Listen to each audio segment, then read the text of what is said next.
여러분 안녕하십니까? 우리나라 먹거리 물가 상승률이 OECD 35개 회원국 가운데 3위를 기록한 것으로 나타났습니다. 고물가, 고금리, 고환율에 이어서 고유가까지 그 어느 때보다 민생을 위한 협치가 필요한 상황인데요.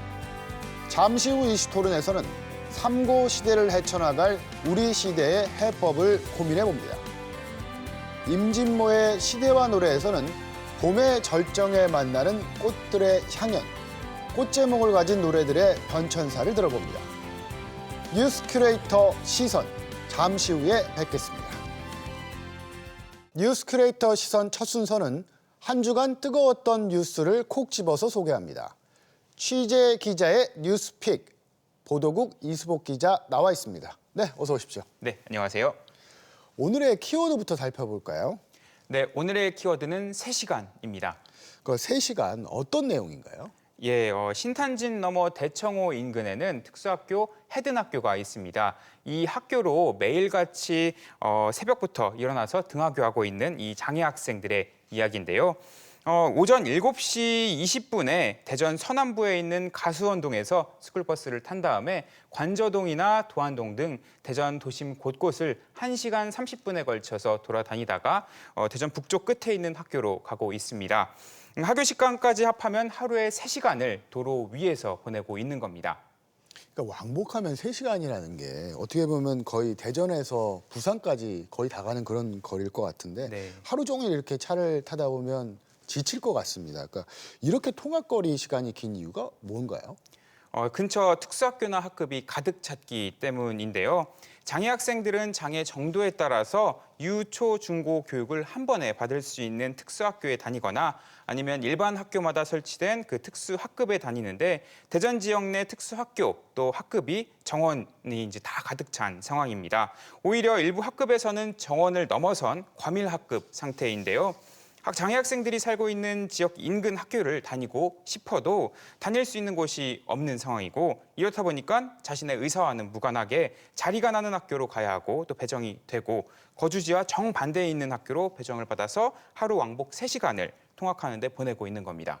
그러니까 바로 인근에도 이제 특수학교가 있는데 그 특수학교를 못 보내서 이제 통학하는데 3시간을 보낸다 이렇게 될 것 같은데 그러면 대전에 특수학교가 몇 군데나 있는 상황인가요? 네, 대전에는 공립학교 4곳과 또 사립학교 2곳 등 특수학교 6곳이 있습니다. 시각장애 학생을 위한 맹학교나 발달장애 학생을 위한 그런 학교 등 학생들의 장애 특성에 맞게 또 고려해서 특수학교가 운영 중인데 상대적으로 가벼운 그리고 또 장애 정도가 조금 가벼운 학생들 같은 경우에는 일반 학교마다 설치된 그런 특수학급으로 가는 경우가 많습니다. 하지만 이마저도 대부분 가득 찬 상태고요. 이렇게 대전 지역 특수학교와 학급에서 정원을 초과한 과밀 학급이 73개 학급이나 됩니다. 굉장히 많은 거네, 73개 학급이면. 예. 그러면 장애 학생 수를 대비했을 때 그 학교 시설이 대전에 얼마나 부족한 건가요? 네, 대전 지역 내 특수교육을 받아야 하는 그 장애 학생들의 수가 한 3,600명 정도 됩니다. 그리고 특수학급이 한 600개 정도 되니까요. 단순히 나눠보면 학급당 한 6명 정도 배치가 됩니다. 그리고 실제 그 특수교사 1인당 학생 수도 한 4.2명 정도로 통계상 나오고 있긴 한데 이게 일반 학교의 경우 한 반에 보통 지금은 한 20명 정도 있으니까 언뜻 보기엔 특수학급이 충분하다 이렇게 생각하실 수도 있을 거예요. 하지만 그렇지 않은 게 장애 학생들의 경우 교육에 더 많은 손길과 또 보살핌이 필요한 상황이고 또 나이가 어리면 어릴수록 교사들의 노력도 더 많이 필요하게 됩니다. 그래서 법적으로 유치원은 한 학급에 한 4명 정도, 또 초등학교, 중학교는 한 6명, 고등학교는 한 7명 정도로 정원을 두고 있는데요. 그렇기 때문에 같은 학교라도 교실이 더 많이 필요하게 되고 또 공간도 더 많이 필요로 하게 되는 겁니다. 게다가 저출산 여파로 전반적인 학생 수는 줄어드는 반면에 특수교육을 받아야 하는 장애 학생 수는 해마다 한 2에서 3%씩 증가하는 상황이에요. 이 때문에 이대로 두면 과밀화가 더 심각해질 수 있다. 이런 의견이 나오고 있는 거죠. 그러니까 그러다 보니까 이제 전국에서 대전이 손꼽히는 과밀 특수학교가 있다고 하던데 실제로 어떤가요? 네, 특히 이제 대전 서구 관저동과 가수원동 그 경계에 있는 그 가원학교가 그렇습니다. 학생들이 몰려서 전국에서 한 2번째로 붐비는 특수학교가 됐는데요. 이게 2012년에 개교를 했었고 또 개교 당시엔 한 34개 학급이 운영 중일 걸로 이렇게 인가를 받아서 시작을 했는데 하도 많은 그러니까 도심 한가운데에 위치한 그런 지리적 특성 때문에 많은 학생들이 몰리게 됐고 지금 한 12년 사이에 한 15개 학급이 늘어서 지금은 49개, 그러니까 즉 한 50개에 가까운 학급이 운영 중인 거예요. 이게 그래서 이게 그 교실이 너무 적다 보니까 미술실이나 음악실 같은 특수실을 좀 개조해서 교실을 바꿔서 운영을 하고 있는데 이마저도 다 가득 찬 상태고요. 또 음악실이나 미술실 같은 게 이제 없어지니까 그런 관련 교육을 받는 그런 교육의 질적 하락도 지금 있어지는 상황이고 있습니다. 그러니까 결국에는 이제 얘기를 들어보면 특수학교를 신설하든가 아니면 학급 신설이 필요하다는 얘기인데 그 교육계 움직임은 좀 어떤가요? 네, 물론 특수학교가 더 필요하다 이런 인식은 대전 교육청도 가지고 있습니다. 그래서 설동호 교육감도 특수학교 신설을 공약으로 내걸 정도로 이게 좀 심각하다 인식은 가지고 있는데요. 하지만 아직 그 특수학교를 만들 땅조차 확보하지 못한 상황입니다. 교육청이 가지고 있는 땅은 학교를 새로 만들기에 적합하지 않아서 대전시의 협조가 절실한 상황인데요. 실제로 그래서 대전교육청이 시에 그 대전 서남부 종합 스포츠타운 그 부진에 학교 용지를 특수학교로 만들 수 있도록 협조 요청을 하기도 했습니다. 하지만 그 대전시에는 근처에 이제 대규모 아파트 단지가 들어설 예정이고 그렇게 되면은 초등학교 수요가 있기 때문에 초등학교를 지어야 한다면서 좀 난색을 표하고 있는 상황입니다. 그러니까 부지가 있더라도 그러니까 이제 주민들의 의견을 모으는 과정도 필요하잖아요. 이게 쉽지 않을 것 같은데 어떤가요? 네, 맞습니다. 그 특수학교에 대한 인식도 설립에 좀 어려움을 겪는 요소 중 하나입니다. 장애 학생이 다니는 학교가 우리 집 근처에 있으면 집값이 떨어진다. 뭐 이런 잘못된 인식이 여전히 있는 건데요. 실제 전국 각지에서 특수학교가 이제 설립된다. 뭐 설립할 당시에 인근 주민들의 그 반대 민원이 계속해서 속출하는 사례도 있었습니다. 그래서 시나 교육청이 설령 부지를 만든다고 해도 지역 주민들의 반대 민원을 어떻게 극복하느냐가 이 관건이 될 전망입니다. 그러니까 장애를 가진 부모들이 이제 신설해달라고 무릎 꿇었던 뉴스를 본 기억이 나는데 그렇다고 이제 손 놓을 수는 없잖아요. 어떤 노력들을 하고 있나요, 교육당국에서는? 예, 일단 교육청 그리고 또 교육감이 공약으로 제시했던 그 설립 시한이 한 2026년 정도인데 이거를 2028년으로 미루고 설립을 위한 노력을 계속하겠다 하고 있습니다. 하지만 여전히 부지 마련조차 안 된 초보적인 수준이긴 하지만 노력은 계속한다 이런 입장을 밝혀왔고요. 또 해마다 10개 안팎으로 이렇게 늘리고 있는 그 일반 학교 내 특수학급도 지속해서 확대한다는 방침입니다. 또 또 이것과 함께해서 병원에 입원해 있거나 아니면 장애 정도가 너무 중증이어서 학교에 다닐 수 없는 그런 장애 학생들을 위해서 찾아가는 교육, 그러니까 뭐 이렇게 순회 학급이라고도 하는데 순회 학급을 운영해서 장애 학생들의 그런 학습권도 좀 보장을 하겠다, 이런 노력을 하겠다 이렇게 좀 설명을 했습니다. 좀 답답한 상황이긴 한데요. 저희가 계속 지켜봐야 될 것 같습니다.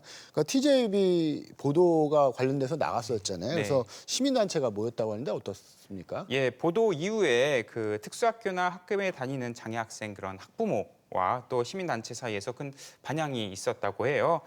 이어서 좀 지난 25일이죠. 이 사단법인 토닥토닥과 뭐 참여자치연대, 장애인 재활협회 등 시민단체 한 수십 곳이 모여가지고 과밀 특수학급 해결을 위한 시민대책위원회라는 위원회를 출범을 했습니다. 그래서 특수학교 신설을 위한 그런 서명운동에 돌입하겠다. 또 대전교육감에게 설립을 촉구하기 위한 그런 면담을 요청하겠다는 이런 다양한 움직임을 예고하고 또 계획하고 있습니다. 우리 지역 사회에 반드시 필요하고 또 사회적 약자를 위한 행동인 이 특수학교 설립을 위해 저희 취재진도 앞으로 계속해서 들여다보고 또 후속 취재를 하도록 하겠습니다. 후속 취재 지켜보겠습니다. 네. 네, 이런 노력들이 모여서 그 장애 아동들의 어떤 학습권이 보장되는 사회가 됐으면 좋겠습니다. 네, 이수복 기자 수고하셨습니다. 네, 감사합니다.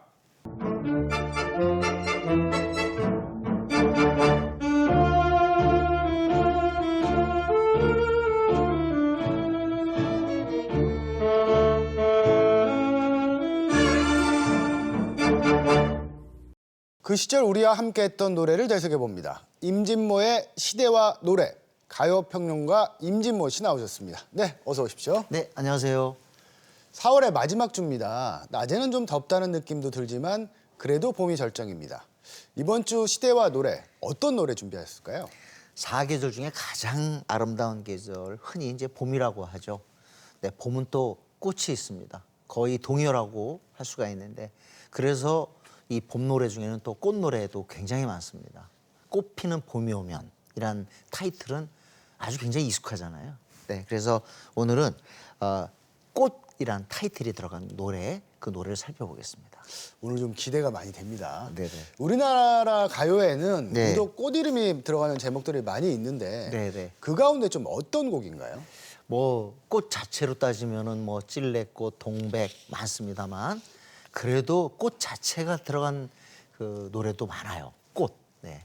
아마 이 부분에서 꼭 언급해야 될 가수가 바로 정훈이가 아닐까 생각됩니다. 정말 꽃과 관련된 노래 많이 불렀어요. 우선 꽃밭에서가 있지 않습니까? 물론 정훈이의 꽃밭에서는 조관우의 꽃밭에서로 더 알려졌지만, 그래도 기성세대에게는 아직도 정훈이의 꽃밭에서입니다. 그리고 70년대 새마을 운동이 한창일 때요, 새마을 운동 노래만큼 많이 불렸던 노래가 꽃동네 새동네 이거였습니다. 옛날에 좀 많이 들었던 것 같습니다. 예. 그리고 또 꽃길이라는 노래. 네. 진달래 피고 새가 울면은 이렇게 나가는, 혹시 아세요? 저도 많이 들어봤어요. 아, 그래요? 네, 이게 바로 꽃길인데 이것도 크게 히트했고요. 또 꽃봉투라는 노래도 있어요. 그러니까 꽃노래 거의 여왕이 정훈이 씨 인셈이죠. 네. 그러니까 거의 꽃에 특화된 네. 가수라고 할 수 있겠네요. 제가 한번 만나서 물었어요. 왜 이렇게 꽃노래를 많이 불렀어요?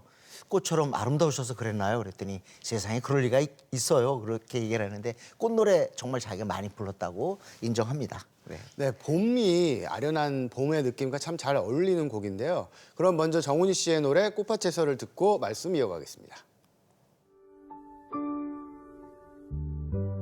꽃밭에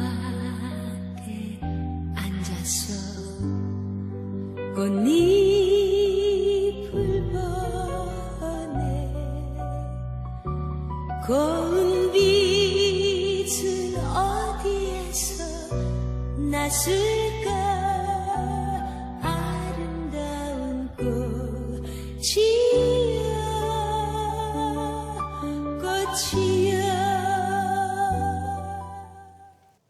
지금 목소리를 들어보면 네. 그러니까 막다못해 이제 투명하다 맞습니다. 할 정도로 예. 굉장히 좋으시고 또 정갈하시면서 고음이 굉장히 곱습니다. 곱네요. 예. 네. 리메이크한 조관우 씨도 정말 정훈이 누님의 이 미성은 알아줘야 된다고 그렇게 얘기를 하셨는데요. 정훈이 씨는 정말 꽃노래도 많이 부르고, 또 우리 음악 역사에서 기록을 해야 될 것이 집안 자체가 어떻게 보면 뮤직 패밀리, 음악 가족이에요. 아버지도 그 음악을 하셨고 피아노 치셨거든요. 그리고 또 오빠는 기타를 쳤습니다. 아주 유명합니다. 그리고 결혼한 남편 김태화 선생이 또 락커잖아요. 네. 그리고 또 어제처럼이라고 우리가 R&B 그 히트송이 있는데, 어제처럼이라는 곡을 부른 가수 제이가 조카입니다. 그러니까 완전히 음악 가정인데요. 정말 정훈 씨는 그 67년 그 안개, 우리 영화 헤어질 결심을 통해서 널리 알려졌잖아요. 그 안개로 데뷔를 해가지고 정말로 많은 히트곡을 냈어요. 진실 등등 많이 히트곡 내고, 아까 말한 것처럼 꽃노래도 많이 발표했습니다. 어떻게 보면 우리가 60년대, 70년대를 통과하면서 최고 가수를 꼽을 때 아마 제 생각에는 5손가락 안에 들어갈 사람이 정훈이 선생님이 아닐까 싶어요. 근데 이 꽃밭에서 노랫말도 굉장히 단순하더라고요. 예. 그런데 굉장히 기품이 있고 뭔가 아련한 느낌 들지 않습니까? 이 곡을 쓰신 분이 바로 불세출의 작곡가 이봉조 선생님입니다. 이봉조 선생님이면 이제 색스폰을 들고 나와서 네, 이제 그렇습니다. 네. 그 불던 기억이 나는데요. 네. 그 이봉조 선생님 어떤 분이신가요? 이봉조 선생님은 뭐 어떻게 보면 우리나라 음악을 바꾼, 그러니까 트로트에서 약간 미국의 재즈 스탠다드 개념의 곡으로 흐름을 바꾼 사람이라고도 과언이 아닐 겁니다.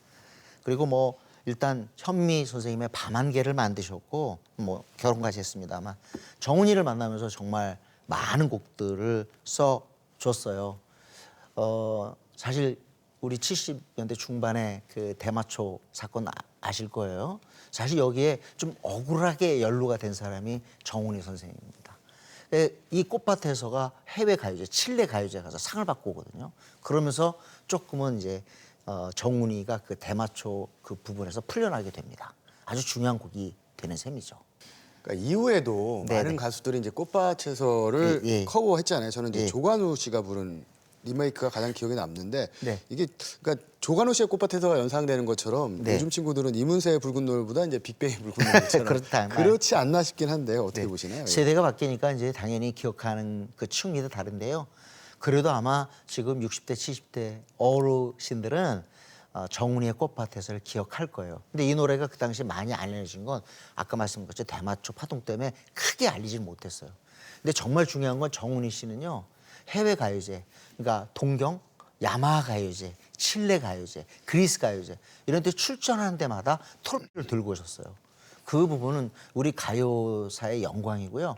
어떻게 보면 지금 K-팝, 한류의 초석을 다진 사람이 정훈이 씨라고 저는 생각을 합니다.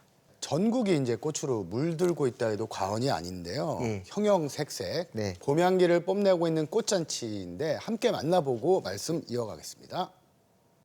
꽃이 지면 우리 사랑은 수만 송이의 봄꽃이 흐드러지게 핀 아산의 한 수목원. 봄꽃의 향연을 만나기 위해 이른 아침부터 많은 분들이 이곳을 찾고 있습니다. 넓은 대지를 물들인 주인공은 바로 튤립과 수선화. 튤립과 수선화는 이 노지에 심은 것 같은 경우는 잘 관리를 하면 매년 다시 단연생으로 납니다. 그리고 새로 심는 그 뿌리는 우리가 구근이라고 하거든요. 그거는 매년 11월 초부터 12월 중순까지 심습니다. 예, 그러면은 이제 그것이 겨울을 나고 이른 봄에 나서 정상적으로 피는 꽃이 있고 그 외에는 하우스에 특수 재배를 해요. 흔히 인생을 꽃에 비유하죠. 아름다움의 시간이 영원하진 않지만 그 빛났던 기억은 인생을 살아갈 힘이 되어줍니다. 표정이 꽃만큼이나 화사하네요. 꽃을 보니까 너무 좋은데 좋은 친구들과 와서 더 행복하고요. 행복한 시간 되겠습니다. 너무 좋고 와보면 소녀로 돌아간 것 같고 옛날로 돌아간 것 같고 너무 젊어진 느낌이에요. 나는 일단 요 꽃에 오니까 마음이 벌써 너무 들떠가지고 지금 아무 생각 없이 그냥 마음껏 즐길 거예요. 너무 행복한 하루. 꽃밭에서라는 노래를 빼놓을 수 없죠. 꽃밭에 앉아서 꽃잎을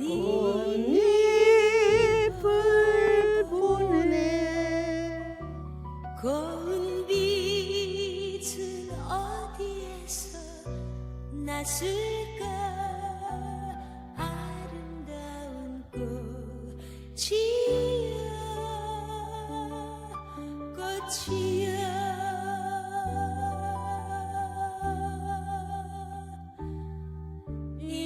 이렇게 좋은 날에 이렇게 좋은 날에 그님이 오신다면 얼마나 좋을까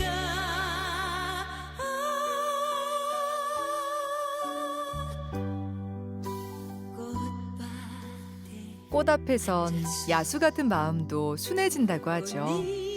얼기설기 엉켰던 마음도 스르르 풀어집니다. 또 이제 자식을 키워봤지만은 꽃 하나하나 한 송이 한 포기 하나하나가 자식같이 보이거든요. 그게 눈으로 보고 또 이제 오랜 추억 남을 수 있는 이제 사진을 많이들 찍으니까 이제 그런 부분에 보면 좀 보람되고 좀 흐뭇하죠.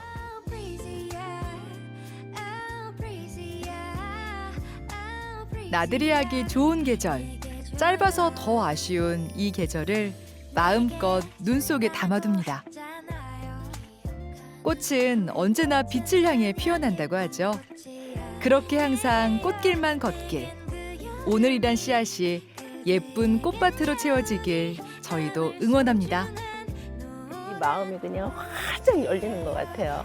꽃에 대한 게 그냥 환하고 이 꽃만 보면은 마음이 그냥 활짝 활짝 열리는 것 같아서 너무 좋아지는 것 같아요. 선물해주면 나도 좋고 받는 사람도 기분 좋고 항시 꽃은 그래서 우리 베란다에다가 하여간에 내가 그 꽃 보고 나는 너네들 보고 산다 이쁘게 잘 자라다오. 여기 와서 튤립을 너무 다양한 꽃 색깔을 봐서 너무 좋고 행복하고 역시 봄은 꽃의 계절인 것 같아요. 꽃보다 아름다운 우리. 꽃들이 마치 릴레이 하듯이 표현하고 있습니다. 자, 꽃 이름이 들어간 노래 또 어떤 곡들이 있을까요? 꽃 구체적으로 꽃하면 역시 최근에는 좀 벚꽃이 대세잖아요. 근데 아마 우리 가요제에서 좀 의미 있게 기록해야 될 거는 찔레꽃 그리고 개나리 처녀 최숙자 선생님의 개나리 처녀 이거 빼놓을 수 없고 그다음에 가장 성공한 꽃은 제가 볼 땐 동백이에요.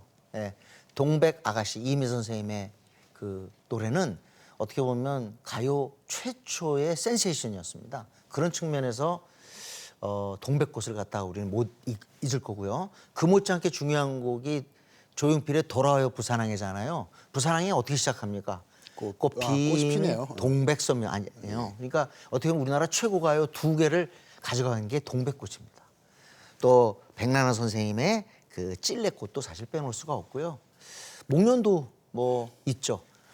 양희은의 하얀 목련은 70년대 말 가장 큰 히트곡 중에 하나였습니다. 지금도 뭐 봄이 되면 어김없이 나오는 노래 중에 하나가 하얀 목련이죠.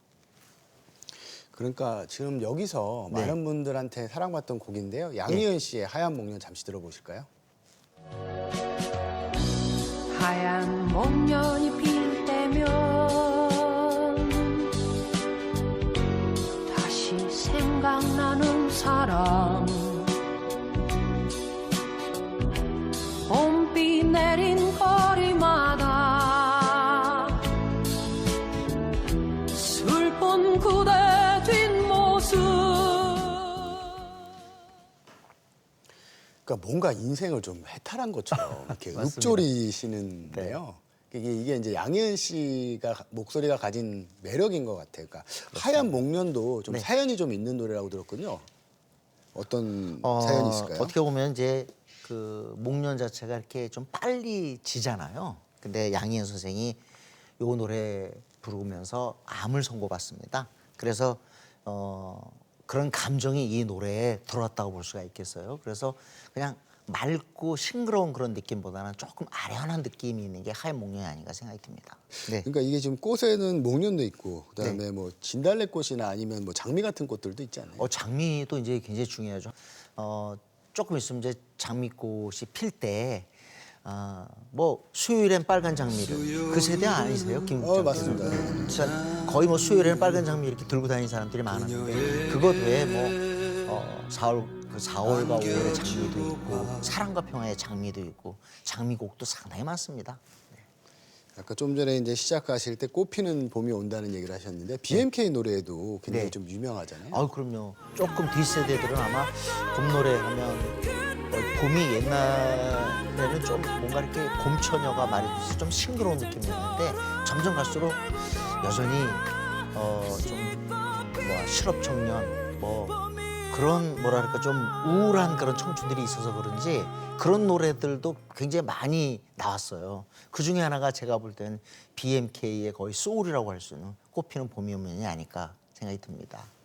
그러니까 이제 봄의 서정성하고 네. 그다음에 이별도 녹아 있는 곡이 이제 꽃피는 봄이 오면이라 그렇습니다. 싶습니다. 네. 예, 지금까지 노래에 담긴 의미부터 속뜻까지 살펴봤습니다. 시대와 노래 가요 평론가 임진모 씨였습니다. 오늘도 수고 많으셨습니다. 네. 감사합니다.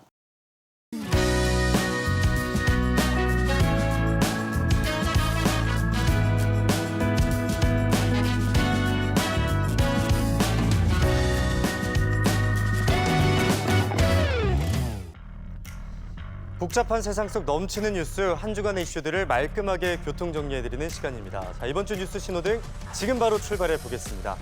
오늘은 어떤 뉴스들이 신호에 걸렸을까요? 먼저 빨간불입니다. 누전. 정말 악몽의 크리스마스 이브였습니다. 지난해 12월 24일 세종의 한 목욕탕에서 감전 사고가 있었습니다.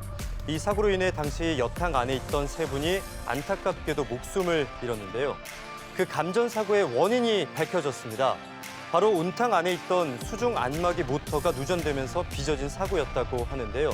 이 모터가 무려 30년 가까이 된 1997년 제품이었다고 합니다. 누전 차단기 설치 의무화가 시행되기 전에 세워진 목욕탕이라 누전 차단기조차도 없었다고 합니다. 정말 허망하기도 하고 억울하기도 했던 이 인명사고, 누리꾼도 날카로운 쓴소리를 전하고 있습니다. 업주가 조금만 관리 잘했어도 일어나지 않을 사고였을 텐데 이런 사고가 반복되면 불안해서 목욕하러 가지도 못할 듯 등의 반응이 있었습니다. 있을 수도 그리고 더 이상 있어서도 안 되는 후진국형 사고는 모두 멈춰! 단호한 빨간불 들어옵니다. 자, 이제 빨간 신호 지나서 노란불로 가보겠습니다. 노란불 쇼폼입니다. 최근 짧은 길이 동영상, 이 쇼폼 콘텐츠가 크게 유행하고 있습니다. 주변에서도 쇼폼에 푹 빠져 있는 분들을 쉽게 볼 수가 있는데요. 재밌기도 하고요. 묘한 중독성이 있어서 한 번 보기 시작하면 뭐 그냥 몇십 분은 훅 지나갑니다. 그런데 이 쇼폼 콘텐츠가 사람을 쉽게 중독시키고 의존 상태로 만들어서요. 사고력을 담당하는 전두엽의 기능을 떨어뜨린다고 합니다. 미국에서는 청소년의 정신 건강을 위협한다고 해서 쇼폼 미디어를 상대로 소송까지 벌어지고 있다고 하는데 아직까지 우리나라는 별다른 규제가 마련돼 있지 않습니다. 사고력까지 갉아먹는다는 이 쇼폼, 누리꾼들도 깜짝 놀라는 반응인데요. 쇼폼을 많이 봐서 그런가 건망증도 심해지고 집중력도 떨어지는 듯 학생들이 멍하게 쇼폼을 보는 모습 보면 가끔 소름 돋긴 하더라 등의 반응을 보였습니다. 이런 쇼폼의 인기를 이용해서 기업들에서는 이때다 싶어서 마케팅에 열을 올리고 있다고 합니다. 뭔가 조치가 필요해 보이죠. 무분별한 쇼폼 유행에 바로 경고! 자, 노란등 밝힙니다. 오늘 마지막 신호 초록불 살펴보겠습니다. 초록불은 청룡입니다. 다른 지역으로 이동할 때 열차 많이들 이용하시죠. KTX나 SRT, 우리의 생활권을 굉장히 넓게 만들어준 존재들인데요. 더 빨라진 고속철도가 등장합니다. KTX 청룡이 지난 20일부터 25일까지 시승 행사를 열면서 대중을 향해 공개된 건데요. 최고 속도 시속 320km로 서울에서 부산까지 최대 24분가량의 시간이 단축된다고 합니다. 공간도 널찍널찍해서요. 승차감도 더 편해졌다고 합니다. 그런데 더 반가운 건 기존 열차 운임과 가격이 동일하다는 것입니다. 서울에서 부산까지 푸른 신호등으로 신나게 질주하는 KTX 청룡에 누리꾼들 당연히 좋아할 수밖에 없죠. 이름 그대로 청룡 열차네. 부산 여행 갈 때 빨리 타보고 싶다. 좌석 넓어진 거랑 휴대폰 무선 충전기 설치한 게 마음에 드네 등등의 반응을 보였습니다. 속도와 수송 효율 이 모두를 높인 KTX 청룡 다음 달 1일부터 운행이 시작되는데요. 무사고 운행으로 앞으로도 쭉 사랑받길 바라면서 초록불 환하게 밝혀드립니다. 자, 빨로초 이 세 가지 신호로 뉴스 교통 정리해드리는 뉴스 신호등. 오늘 신호등 어떠셨나요? 이번 한 주도 생활 속의 상식과 질서 잘 지켜주시길 바라겠습니다. 지금까지 뉴스 신호등이었습니다.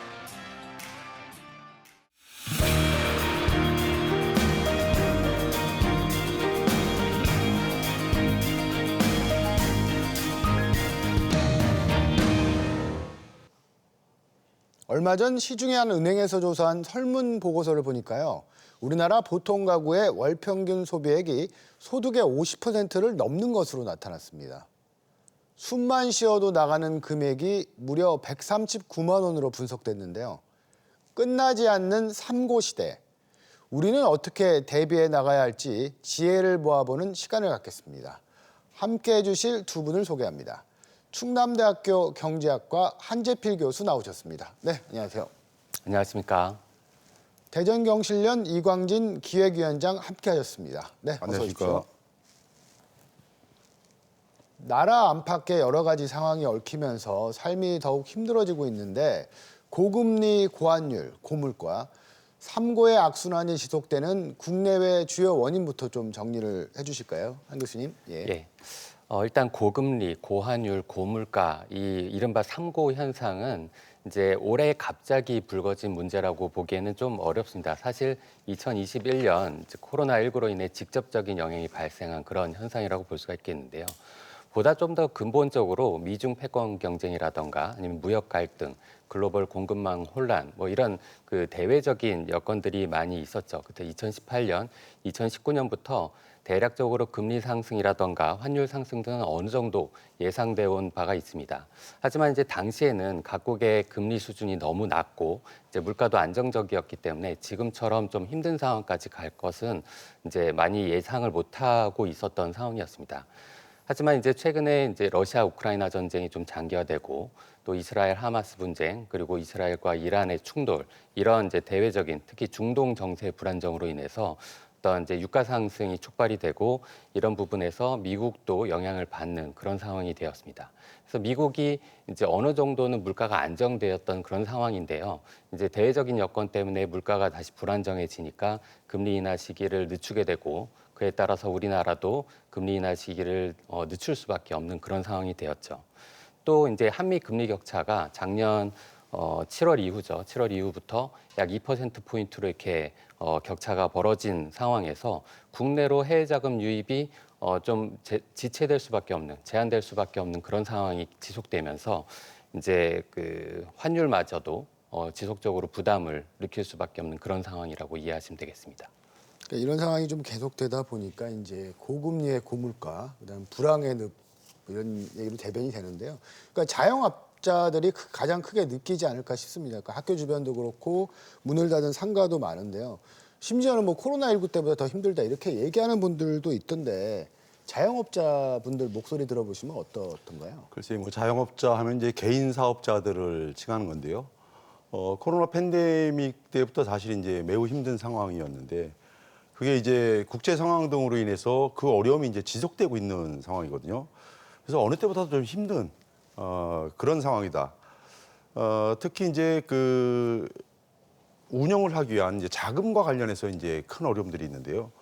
코로나로 인한 어떤 사회적 어려움 때문에 유예되거나 또 지원되었던 대출 관련 정책들이 다 이제 기간들이 이제 끝내가고 만기가 도래하고 그런 시점이거든요. 그러다 보니까 이 갚아야 되는데 또 개인 사업자의 채무 능력이 더 저하된 상황이고 그러다 보니까 연체들이 이제 계속 늘는 상황이고 연체율 보니까 이전에 비해서 언론 보도를 통해서 보면 한 3배 정도가 증가했다는 이런 또 보도도 있어요. 더 큰 문제는 이것을 해결하기 위해서 이제 신규 대출에 또 접근을 하게 되는데요. 이게 대출이 또 어렵습니다.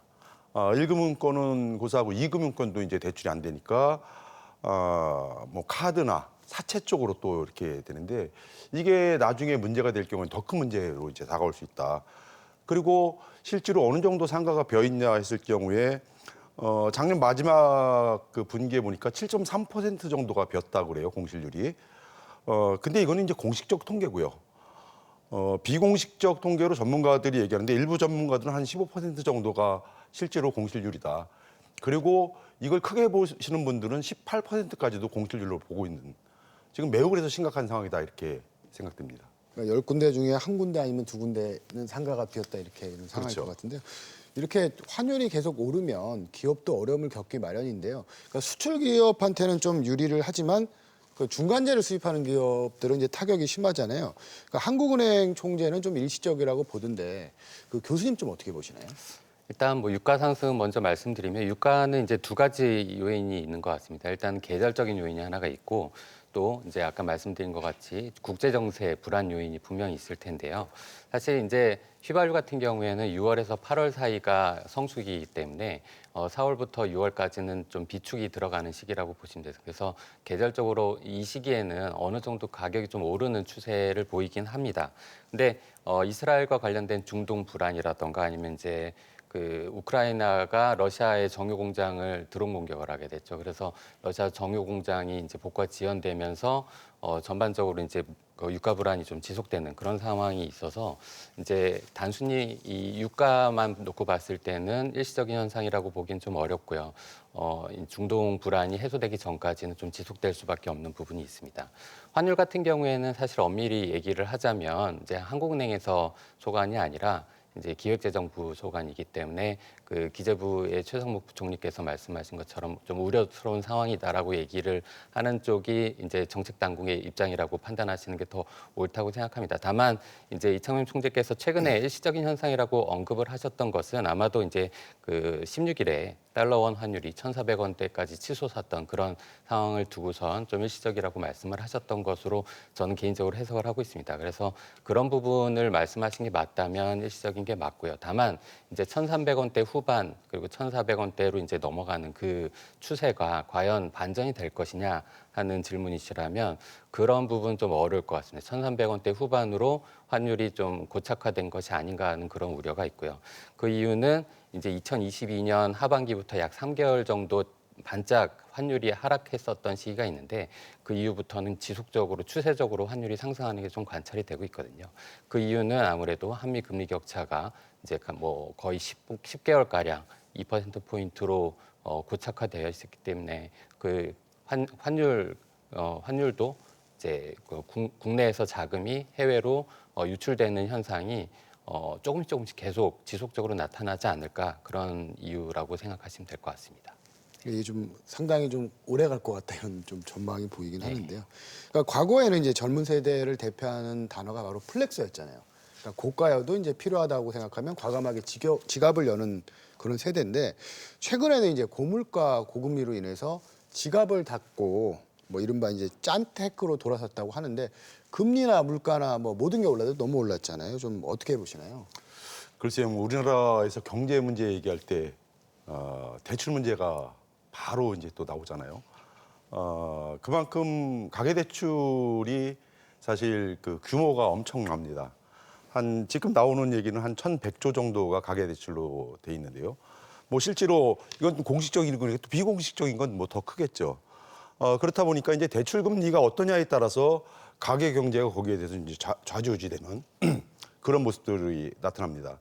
현재 금리를 보니까 일반 시중은행 같은 경우에 주택담보대출 같은 경우에 거의 뭐 이제 4%대 육박하고 있고요. 뭐 신용대출 등은 그보다 훨씬 더 높죠. 그리고 정말 문제는 뭐냐면 이렇게 금리가 높더라도 서민의 급전창구로 불리는 게 있습니다. 그게 뭐냐면 카드사의 카드론인데요. 이게 왜 그러냐면 1금융권의 대출 문턱은 일반인들이 접근하기가 매우 힘듭니다. 근데 2금융권을 가려니까 2금융권도 연체율이 이제 높아지면서 대출을 고삐를 쥐고 있어요. 그러니까 중저신용자들이 갈 수 있는 데가 이제 카드거든요. 근데 카드의 금리가 어느 정도 되나 봤더니 평균 17%더라고요. 그리고 가장 높은 곳은 몇 퍼센트나 되나 했더니 19%입니다. 이게 사채예요, 사채 금리가. 결국 이런 부담으로 인해서 연체들이 이제 자연스럽게 또 증가를 하게 되죠. 그러다 보니까 1금융권의 연체율이 0.5%를 넘어섰고 2금융권은 이제 저축은행 같은 데들인데 여기 보니까 이미 3%에서 작년 연말에 6%대까지 진입을 했습니다. 카드사의 연체율도 한 1.63% 올랐더래요. 그래서 최근 들어가지고 한 10여 년 중에 지금 최고로 지금 연체율이 좀 높은 상황이에요. 그러다 보니까 시민들의 대출이 그만큼 어려워지고 또 대출 금리로 인해서 이게 또 지갑을 닫게 되고 그러니까 소비를 결국 못하게 되고 또 미래는 불안하고 이러다 보니까 이게 지금 악순환되고 있는 것이 아니냐 좀 이렇게 생각을 합니다. 그러니까 대출 외에도 뭐 다른 부분도 있잖아요. 뭐 식비라든가 좀 어떻게 보시나요, 교수님? 네, 특히 이제 젊은 세대 같은 경우, 특히 20, 30대 청년들 같은 경우에는 이 더욱더 힘들어지는 요인 중에 하나가 주거 비용이라고 생각이 됩니다. 주거 비용이 어떤 조사에 따르면 20대 1인 가구 절반이 원룸이나 오피스텔에 살고 있는데요. 전세값이 이제 너무 많이 오르다 보니까 전세에서 이제 월세로 돌아서게 되는데 그 월세 수요가 올라가다 보니까 월세가 이제 차츰 올라가게 되죠. 고가의 월세라고 볼 수가 있겠는데요. 고가의 월세로 옮겨가는 상황에서 결국 이제 월 소득이 이렇게 많지 않은 상황에서 고가의 월세를 지불하다 보니까 월 소득의 약 뭐 30%, 많게는 30% 이상을 주거비로 지출해야 되는 상황이 오게 되는 것이죠.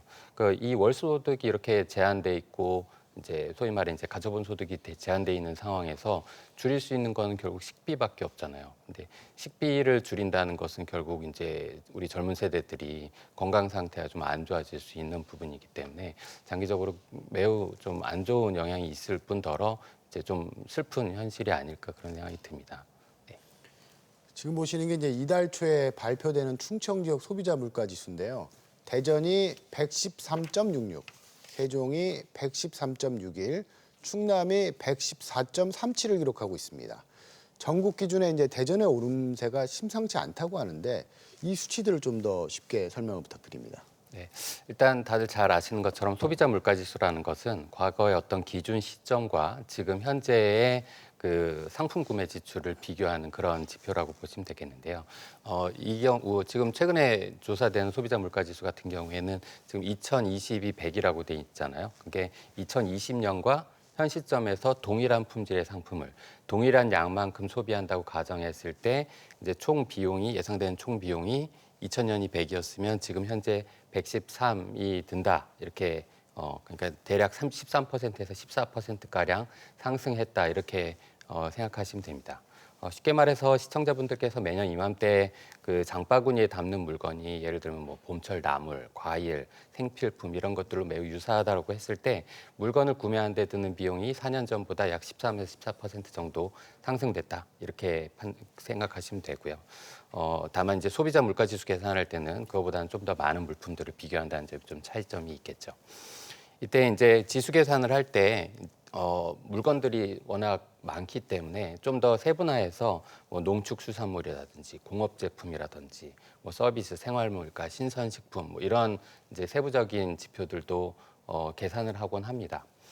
3월 소비자 물가지수 같은 경우에는 전국적으로 봤을 때는 전년 동월 대비 약 3.1% 상승했고요.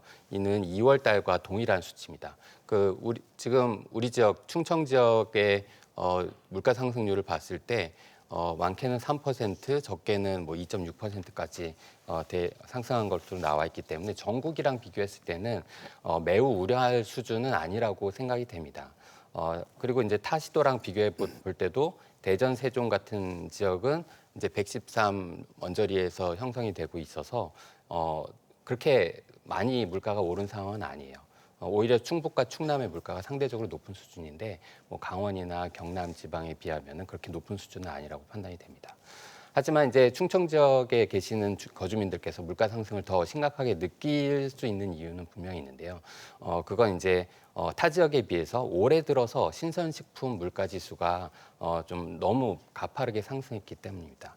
특히 이제 세종 지역 같은 경우에는 작년 12월 이후에 서울 지역 다음으로 물가 상승률이 높았고요. 신선식품에 한해서 물가 상승률이 서울 다음으로 높았고요.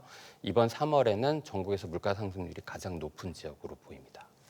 좀 전에 말씀하신 것처럼 이제 세종 같은 경우 신선식품이 많이 올랐고 공공요금도 또 큰 폭 상승해서 그러니까 하나를 이제 잡고 나면은 뭐 다른 게 튀어나오는 뭐 이렇게 두더지 게임 같다 뭐 이런 표현 쓰시는 분들도 있던데 좀 지금 상황 어떻게 보시나요?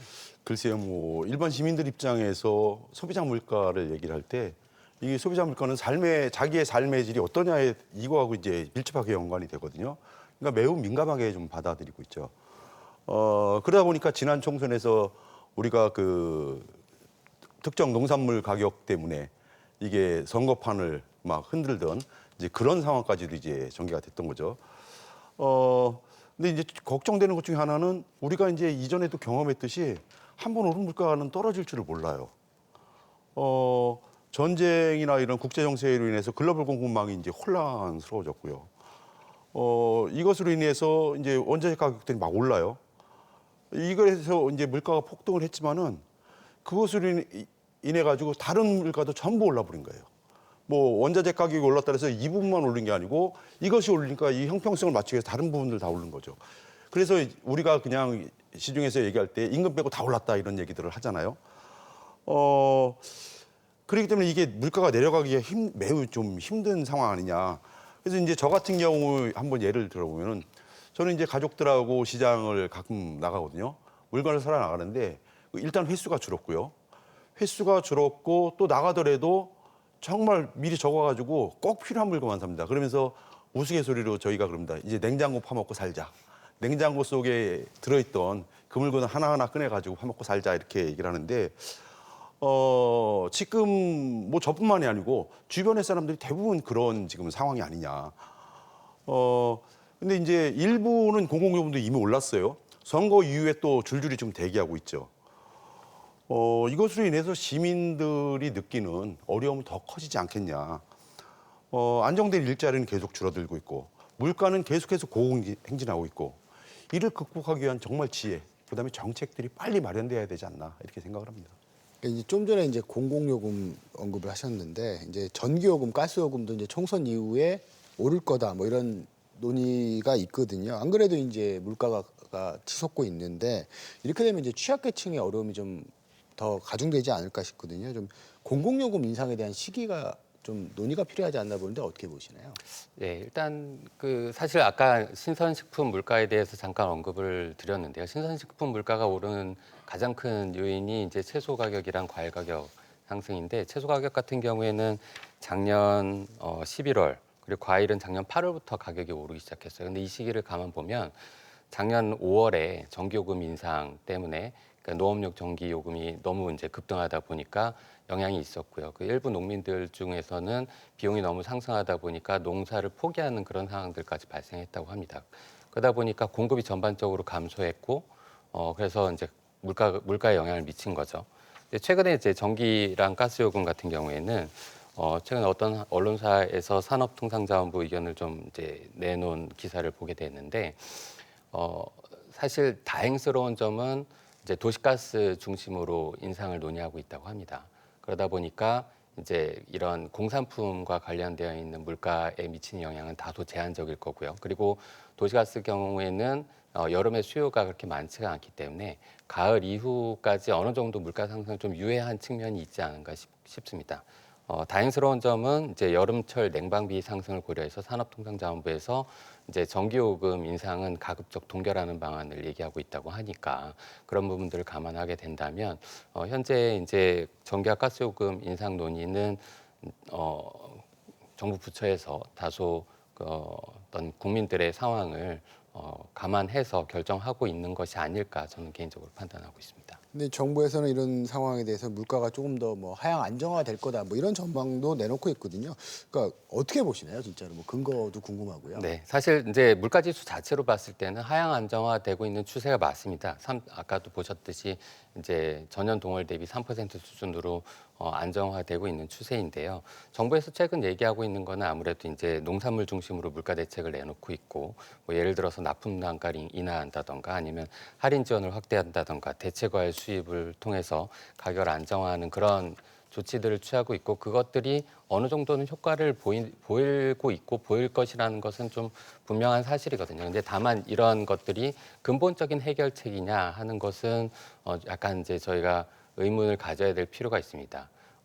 아까 말씀드린 것처럼 농산물 가격이 오르게 된 것은 농사와 관련되어 있는 비용이 전반적으로 상승하고 있는데 이 부분을 적절히 제어하지 못했기 때문에 그런 요인들이 발생했다라고 볼 수가 있거든요.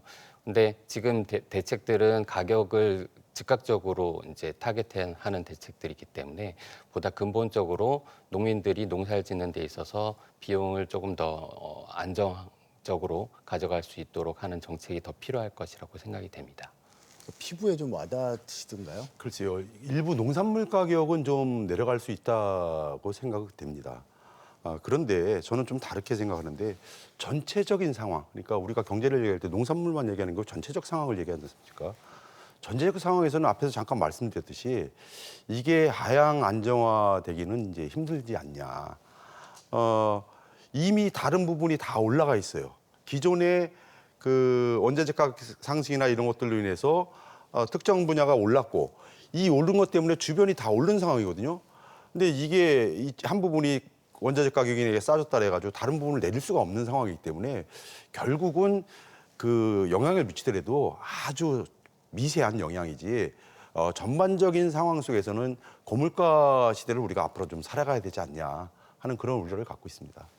마지막으로 두 분께 좀 여쭤보겠는데요. 3고 시대 언제까지 갈까요? 그러니까 좀 교수님 먼저 좀 답변 부탁드리겠습니다. 네, 아까 초반에 말씀을 드린 것처럼 3고라는 말이 본격적으로 나오기 시작한 게 벌써 2022년입니다.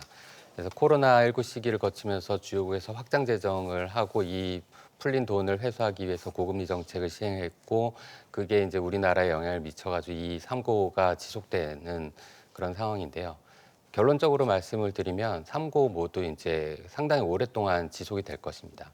근데 그 중에서 제가 생각할 때는 이제 고물가 같은 경우에는 상대적으로 먼저 좀 끝날 수 있는 부분인데 환율이라던가 금리 같은 경우에는 미국의 영향이 상당히 있기 때문에 미국에서 금리를 전격적으로 인하할 수 있는 상황이 아니라고 한다면 우리나라에서도 이제 환율과 금리에 있어서 어떤 우리나라만의 독자적인 정책을 펴기에는 쉽지 않은 그런 상황이라고 저는 판단하고 있습니다.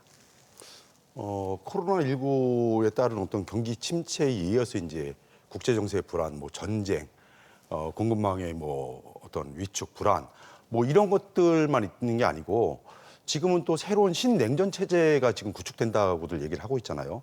그래서 진영 간의 무역 전쟁이 계속 지금 발발하고 있고요.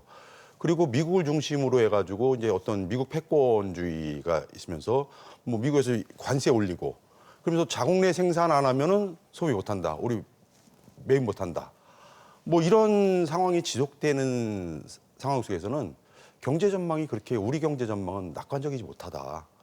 또 여기 진영 간에 막 그 동서로 나뉘었던 것처럼 진영 간에 블록 쌓고서 지금 경쟁하잖아요. 이것들이 해결되지 않는 한 지금의 3고 시대는 지속될 수밖에 없다. 그래서 이 문제가 먼저 해결돼야지 문제가 해결되지 기존의 문제들을 놔두고서 문제가 해결될 것 같지는 않습니다. 네, 두 분 말씀은 여기까지 듣겠습니다. 오늘 함께해 주셔서 고맙습니다. 비어가는 장바구니 물가에 서민들의 한숨이 커지고 있는 만큼 물가를 잡는 다각도의 노력이 시급해 보입니다. 뉴스 큐레이터 시선, 오늘 순서는 여기까지입니다. 함께해 주신 여러분 고맙습니다.